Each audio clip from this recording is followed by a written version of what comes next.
الحمد للہ رب العالمین والصلاة والسلام علی محمد الامین فاعوذ باللہ من الشیطان الرجیم بسم اللہ الرحمن الرحیم۔ خواتین و حضرات، ہم مشکوٰۃ المصابیح میں کتاب الصوم کا مطالعہ کر رہے ہیں۔ عن انس بن مالک قال دخل رمضان فقال رسول اللہ صلی اللہ علیہ وسلم ان هذا الشهر قد حضرکم وفیہ لیلۃ خیر من الف شہر من حرمها فقد حرم الخیر کلہ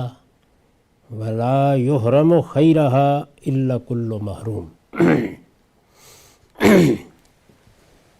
یہ وہی مضمون ہے جو اس سے پہلے بھی بعض روایتوں میں آ چکا ہے۔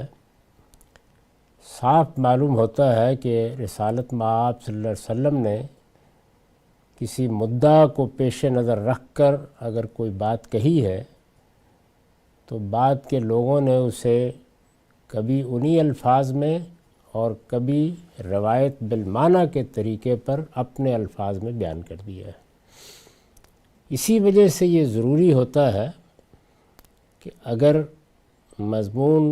نصیحت کا ہے، ایک عمومی ہدایت کا ہے،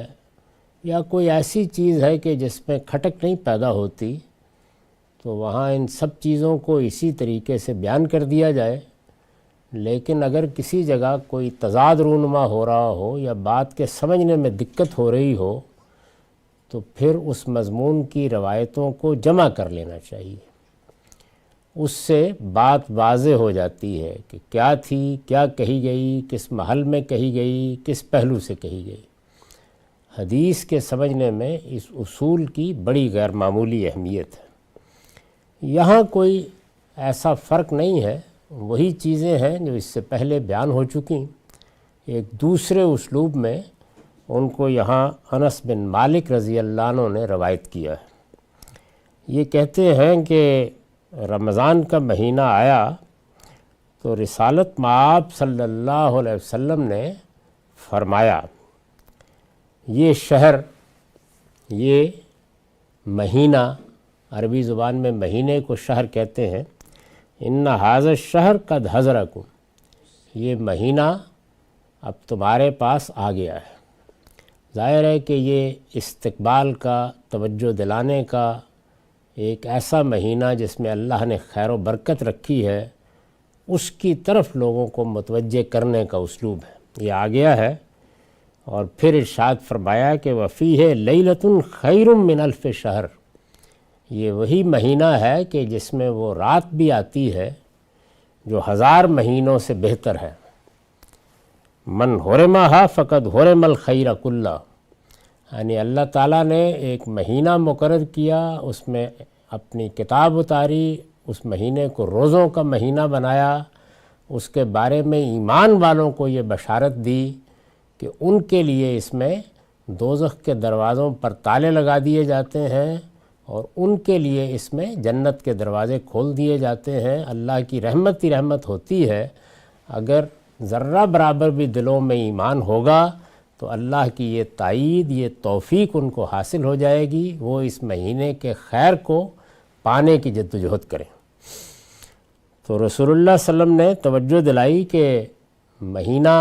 پورا کا پورا مہینہ اگر اللہ تعالیٰ کی بندگی میں، اس کی عبادت میں، توبہ استغفار میں، مناجات میں گزرتا ہے تو کیا کہنے ہے۔ لیکن اگر کوئی ایک رات بھی نصیب ہو جاتی ہے، یعنی آدمی اگر یہ کوشش کرتا ہے کہ اللہ کی رحمت کی رات آنے والی ہے، میں اس کو تلاش کروں، چونکہ وہ متعین نہیں ہے، یعنی رسالت مآب صلی اللہ علیہ وسلم نے تعین کے ساتھ اس کے بارے میں کچھ نہیں بتایا۔ صاف معلوم ہوتا ہے کہ رمضان کے مہینے میں جب قرآن کا نزول شروع ہوا تھا اور بعد میں سورہ قدر نازل ہوئی اور سورہ دخان نازل ہوئی، اور اس میں بتایا گیا کہ وہ ایک لیلہ مبارکہ تھی، وہ بڑی قدر و قیمت کی رات تھی، تو آپ نے پیچھے مڑ کر یاد کرنے کی کوشش کی ہے کہ وہ کون سی رات تھی۔ اس میں گمان یہی ہوا کہ وہ آخری عشرے کی کوئی رات تھی، چنانچہ آپ کا طریقہ یہی تھا کہ آخری عشرے میں اس کو تلاش کرنے کی کوشش کرتے تھے۔ تلاش کرنے کا مطلب یہ ہے کہ پورا آخری عشرہ ہی کمر کس لیتے تھے، عبادت کرتے تھے، اللہ کی بندگی کا حق ادا کرنے کی صحیح کرتے تھے، نماز پڑھتے تھے، قرآن کی تلاوت کرتے تھے، اپنے اہل و عیال کو بھی متوجہ کرتے تھے، تاکہ اگر وہ رات اسی طرح آخری عشرے میں آتی ہے تو اس کی نعمتوں سے اور اس کی رحمتوں سے محروم نہ ہو جائیں۔ تو یہاں یہی توجہ آپ نے دلائی کہ جس شخص کو بھی یہ مہینہ ملا وہ پورے مہینے سے فائدہ اٹھائے، روزے رکھے، اللہ تعالیٰ کی عبادت اور بندگی کا حق ادا کرے، لیکن اسی میں وہ رات بھی ہے کہ اگر وہ بھی کسی نے پالی تو پھر کیا کہنے ہیں۔ اس کے بارے میں یہ فرمایا کہ جو رمضان میں کوتاہی کر گیا، روزے میں کوئی کوتاہی ہو گئی، لیکن اگر اس رات میں بھی محروم رہا، یعنی اللہ تعالیٰ نے جو اپنی خاص رحمتوں کے نزول کی رات رکھی ہے اس میں بھی محروم رہا، تو پھر وہ سارے خیر سے محروم ہو گیا۔ یعنی اگر یہ توفیق بھی نہیں ہوئی اور اس رات کے خیر سے، تو بس وہی محروم ہوتا ہے جو پھر ہر چیز سے محروم ہوتا ہے، الا کل محروم۔ اس طرح گویا یہ توجہ دلائی گئی ہے کہ یہ پورا کا پورا مہینہ ہی اس توجہ کے ساتھ اور اس تنبیہ کے ساتھ گزرنا چاہیے کہ یہ اللہ تعالیٰ کی رحمت کا مہینہ ہے، اس میں اپنی کوتاہیوں کو دور کر لیا جائے، اپنی غلطیوں کی اصلاح کر لی جائے، اپنی حسنات کے ذخیرے کو بڑھا لیا جائے۔ عن ابی ہریرہ عن النبی صلی اللہ علیہ وسلم انہ قال یغفر لامتہ فی آخر لیلۃ فی رمضان۔ ابو ہریرہ رضی اللہ عنہ روایت کرتے ہیں کہ نبی صلی اللہ علیہ وسلم نے یہ فرمایا کہ آپ کی امت کے لیے رمضان کی آخری رات میں مغفرت کی بشارت ہے۔ ظاہر ہے یہ بشارت کن لوگوں کے لیے ہے؟ ان لوگوں کے لیے کہ جنہوں نے رمضان کا خیر مقدم کیا، اس مہینے کی برکتوں کو سمیٹنے کے لیے متوجہ ہوئے،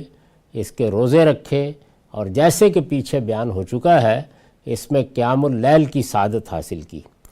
تو جب رمضان گزر جاتا ہے تو آخر میں اللہ تعالیٰ اس پورے مہینے میں ان کے رویے، ان کی عبادت، ان کی بندگی، ان کے رجوع، ان کی دعا و مناجات، ان کی استغفار کو سامنے رکھ کر ان کے لیے گناہوں سے مغفرت کی نوید سناتے ہیں۔ تو رسالت مآب صلی اللہ علیہ وسلم نے فرمایا کہ یہ ایک بڑی بشارت کا مہینہ ہے، اور یہ رمضان کے آخری دن اس مہینے کا حق ادا کرنے والوں کو مل جاتی ہے، اور اللہ تعالیٰ لوگوں کو معاف کر دیتے ہیں۔ رمضان کا مہینہ ظاہر ہے کہ اس امت پر اللہ تعالیٰ کا بڑا احسان ہے، اور میں کئی بار توجہ دلا چکا کہ بہت سے اوقات اسی مقصد کے لیے مقرر کیے جاتے ہیں کہ بندے اگر ہمہ وقت کوتاہیوں سے نہیں بچ سکے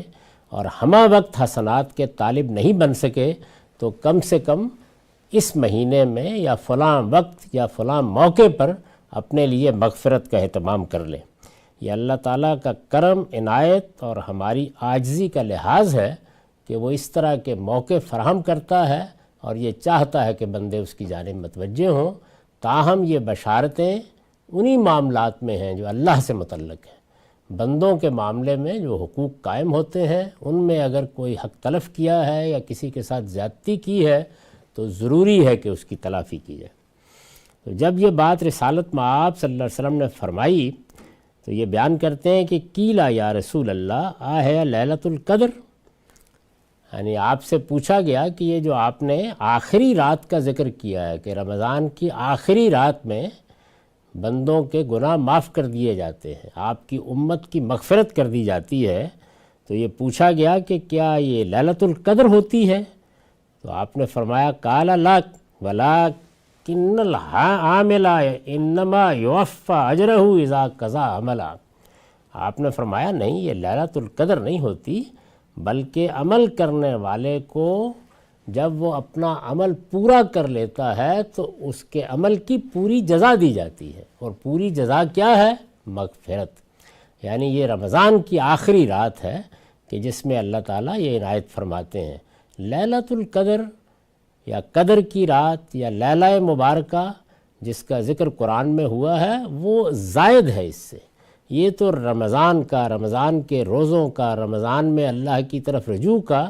اجر ہے جس کو حضور نے بیان فرمایا، اور بہت ہی خوبصورت اسلوب میں یہ کہا کہ لا ولیکن العامل انما یوفی اجرہ اذا قضا عملا، یعنی اللہ تعالیٰ جب یہ دیکھتے ہیں کہ میرے بندے نے رمضان شروع کیا، روزے رکھے اور پورے اہتمام کے ساتھ، جس کو دوسری روایتوں میں ایماناً و احتسابا بیان کیا گیا ہے، روزوں کا حق ادا کیا، اب اس نے اپنا عمل پورا کر لیا ہے، وہ اس سے فارغ ہو گیا، تو جس طریقے سے کسی کو کسی کام پر لگایا جائے اور وہ اپنا کام پورا کر لے تو اس کی مزدوری اس کو دی جاتی ہے، اسی طرح اللہ تعالیٰ اپنے بندے کے اجر کا فیصلہ فرماتے ہیں اور یہ اس کے اعمال نامے میں لکھ دیا جاتا ہے۔ اس سے پہلے اگر کوئی اللہ کے حوالے سے اس نے غلطی کی ہے، گناہ کیا ہے، کوتاہی کی ہے، تو اللہ تعالیٰ اس کو معاف فرما دیتے ہیں۔